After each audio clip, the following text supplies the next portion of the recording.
Students, आज का हमारा टॉपिक है रिवर्सिबिलिटी ऑफ लाइट।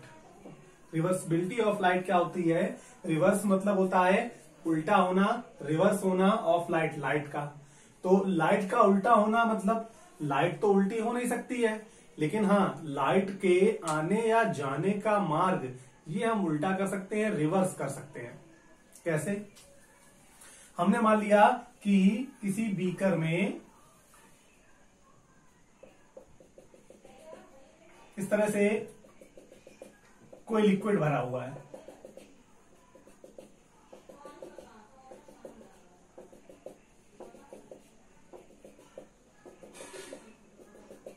ये इस लिक्विड का ओपन सरफेस है, ये क्लोज्ड सरफेस है। हमने इस सरफेस पर एक नॉर्मल ड्रॉ कर लिया, इस तरह से एक नॉर्मल ड्रॉ कर लिया। अब इस लेयर के, इस सरफेस के ऊपर एयर है और इसके नीचे वाटर है। एयर जो होती है वो रेयरर होती है और वाटर जो होता है वो डेंसर होता है, डेंस होता है। तो जब कोई लाइट रे रेयरर से डेंसर में आती है तो क्या होता है? अब ये लाइट रे जो है वो एयर से इस वाटर में आ रही है, यानी रेयरर से डेंसर मीडियम में आ रही है। तो जब लाइट रे रेयरर से डेंसर मीडियम में आती है तो बेंडिंग टूवर्ड्स नॉर्मल, नॉर्मल के टूवर्ड्स बेंड हो जाती है। इसको इस तरह से सीधे ना, ये इस तरह से सीधे ना जाकर नॉर्मल के टूवर्ड्स थोड़ा सा बेंड हो जाएगी।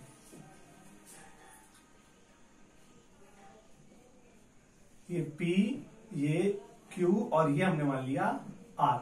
तो ये जो इंसिडेंट रे PQ थी ये QR डायरेक्शन में रिफ्रैक्ट हो जाएगी। अब अगर हम इस रे के परपेंडिकुलर एक प्लेन मिरर रख दें, हमने इस रे के परपेंडिकुलर एक प्लेन मिरर रख दिया। ये क्या है? एक प्लेन मिरर है।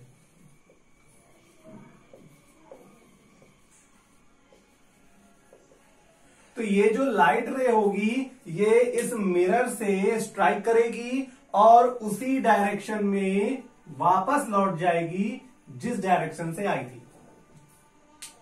अगर लाइट रे के पाथ में या रिफ्रैक्शन ऑफ लाइट, जब लाइट का रिफ्रैक्शन होता है और लाइट के पाथ में कोई ऑब्जेक्ट आ जाता है, ओपेक ऑब्जेक्ट आ जाता है या कोई मिरर आ जाता है, तो लाइट रे और ये ऑब्जेक्ट या मिरर कैसा होना चाहिए? लाइट रे के परपेंडिकुलर होना चाहिए, नॉर्मल होना चाहिए। तो यहां पर हमने इस रे के परपेंडिकुलर एक मिरर रख दिया। तो ऐसी कंडीशन में लाइट रे जिस पाथ से एंटर करती है उसी पाथ से एग्जिट कर जाती है, यानी उसका जो पाथ होता है रिवर्स हो जाता है। ये PQ में एंटर करके QR में रिफ्रैक्ट हो रही थी, तो अब QR से इंसिडेंट होगी और PQ पे रिफ्रैक्ट हो जाएगी। तो यहां पर एंगल ऑफ इंसिडेंस I हो जाएगा और एंगल ऑफ रिफ्रैक्शन ये R हो जाएगा। तो फ्रॉम स्नेल्स लॉ या व्हेन लाइट रे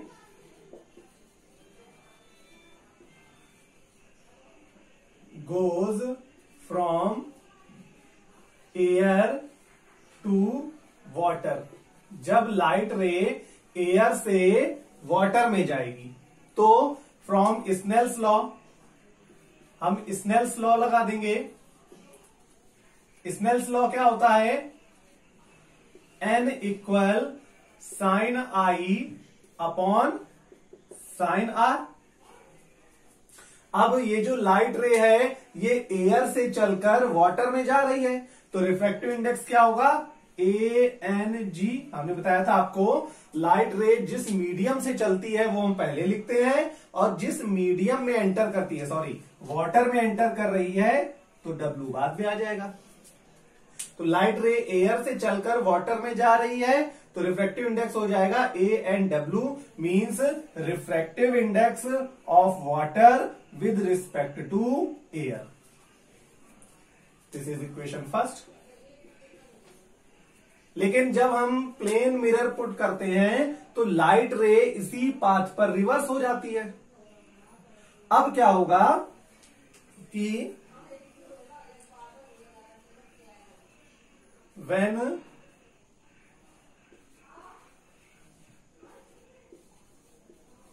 light ray goes from water to air, जब लाइट रे वाटर से एयर में जाएगी, अब क्या होगा? अब फ्रॉम स्नेल्स लॉ, फिर से हम स्नेल्स लॉ लगा दें।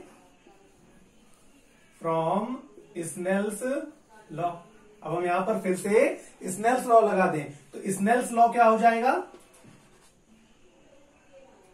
N इक्वल साइन आई अपॉन साइन आर, ये फॉर्मूला होता है, स्नेल्स लॉ होता है, जहां पर आई होता है एंगल ऑफ इंसिडेंस, आर होता है एंगल ऑफ रिफ्रैक्शन। बट यहां पर हम क्या देख रहे हैं कि जब लाइट वाटर से एयर में जाएगी तब क्यू आर इंसिडेंट रे होगी और पी क्यू रिफ्लेक्टेड रे होगी। तो जब क्यू आर वाटर से एयर के लिए क्यू आर इंसिडेंट होगी तो आई जो होगा, सॉरी आर जो होगा, वो एंगल ऑफ इंसिडेंस हो जाएगा। यहां पर ये इंसिडेंट रे है, ये नॉर्मल, इनके बिटवीन जो एंगल बनेगा वो एंगल ऑफ इंसिडेंस हो जाएगा।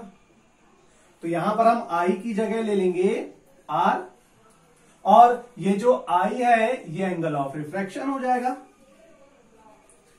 ध्यान से देखिएगा कि जब लाइट रे एयर से वाटर में आएगी तो ये इंसिडेंट रे और ये रिफ्रैक्टेड रे, इंसिडेंट रे और नॉर्मल के between angle of incidence, refracted रे और नॉर्मल के बिटवीन एंगल ऑफ रिफ्रैक्शन, इसके अकॉर्डिंग। बट जब लाइट रे वाटर से एयर में जाएगी तब ये इंसिडेंस हो जाएगी और ये रिफ्रैक्टेड रे हो जाएगी। इंसिडेंट रे और नॉर्मल के बिटवीन जो एंगल होगा, एंगल ऑफ इंसिडेंस, तो हमने एंगल ऑफ इंसिडेंस की जगह आर रख दिया, और रिफ्रैक्टेड रे और नॉर्मल के बिटवीन जो एंगल होगा वो होगा एंगल ऑफ रिफ्रैक्शन, तो हमने रिफ्रैक्शन की जगह आई रख दिया। ये हो जाएगी आपकी इक्वेशन सेकेंड। अब हम इक्वेशन फर्स्ट और इक्वेशन सेकेंड का मल्टीप्लाई कर दें। From equation first and second, हम दोनों का अगर मल्टीप्लाई कर दें, सॉरी अब यहां पर देखिए रिफ्रैक्टिव इंडेक्स हम क्या लेंगे? अब लाइट रे वाटर से एयर में जा रही है तो हम लिखेंगे WNA। पहले लाइट रे एयर से वाटर में जा रही थी, एयर से वाटर में, तो हमने ANW लिखा। अब लाइट रे वाटर से एयर में जा रही है तो अब हो जाएगा WNA। फिर हम दोनों इक्वेशंस को मल्टीप्लाई कराएंगे तो ये होगा ANW into WNA equal sine I upon sine are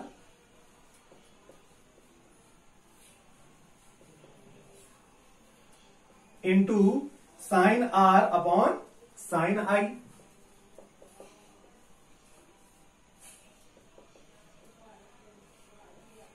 sign i से sine i cancel, sine r से साइन आर कैंसिल, तो ANW इंटू WNA इक्वल 1। तो यहां से क्या आएगा कि ANW इक्वल 1 अपॉन WNA,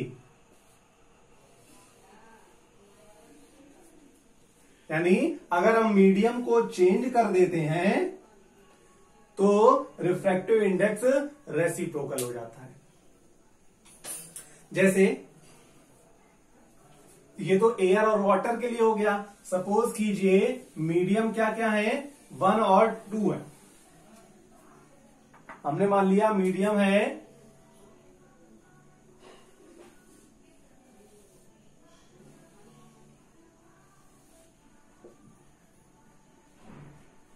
ये मीडियम 1 है और ये मीडियम 2 है। अब जब लाइट रे 1 से 2 में जाएगी तो 1n2 इक्वल 1/2n1।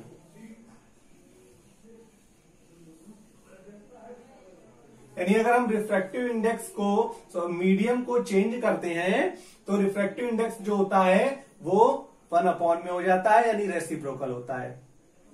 इससे रिलेटेड क्वेश्चन कैसे आते हैं? If refractive index of water with respect to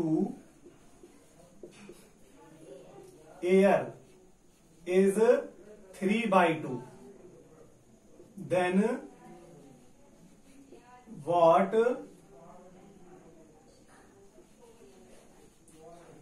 will be the refractive index of air with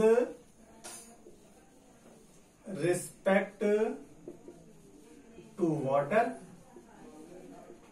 अब हमें क्वेश्चन कह रहा है कि if refractive index of water with respect to air is 3/2, then what will be the refractive index of air with respect to water?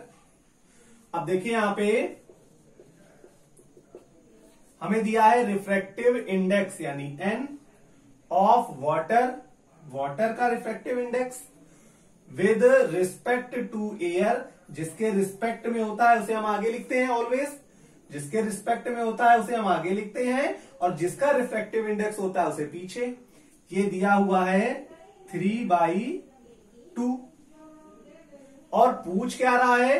Refractive index यानी N of air, air का with respect to water यानी W। तो हमसे WNA पूछ रहा है, तो हम यही फॉर्मूला लगा सकते हैं, अप्लाई कर सकते हैं। तो यहां से क्या हो जाएगा?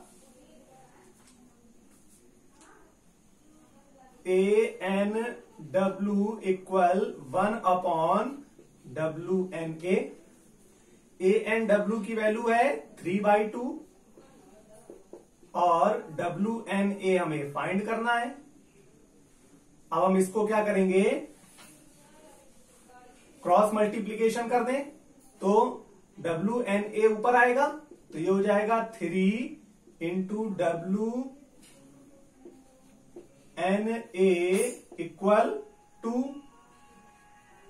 तो WNA इक्वल हो जाएगा 2/3, इसके अपॉन में आ जाएगा, ये हमारा आंसर हो जाएगा। यानी अगर हम मीडियम को इंटरचेंज कर देते हैं तो रिफ्रैक्टिव इंडेक्स रेसिप्रोकल हो जाता है। अगर हम रिफ्रैक्टिव इंडेक्स में मीडियम को इंटरचेंज करेंगे तो रिफ्रैक्टिव इंडेक्स क्या होगा? जस्ट रेसिप्रोकल होगा। सिमिलरली अगर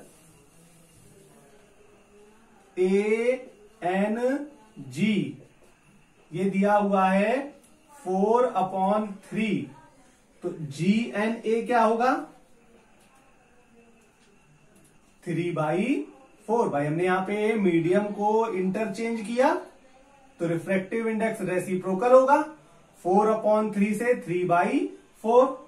अगर हमें दिया हुआ है WNG इक्वल 9/8, तो अब मीडियम को इंटरचेंज करें, GNW इक्वल रेसिप्रोकल हो जाएगा 8/9। आई होप आपको ये टॉपिक अच्छे से क्लियर हो गया होगा।